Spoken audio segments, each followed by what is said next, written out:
Hello, my name is Milan Pap. I'm a lecturer in the computer school Maret. Let's start lesson 005 AutoCAD practice 2.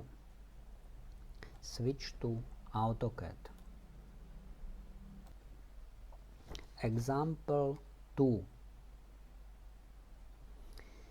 Let's draw the first line segment.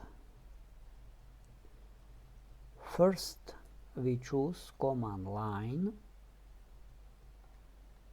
From menu Draw, choose command line and then left click in the drawing area.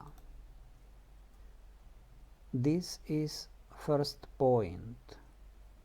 We write relative Cartesian coordinates in the command line. The relative x coordinates is 0 because the line is vertical. The relative y coordinates is minus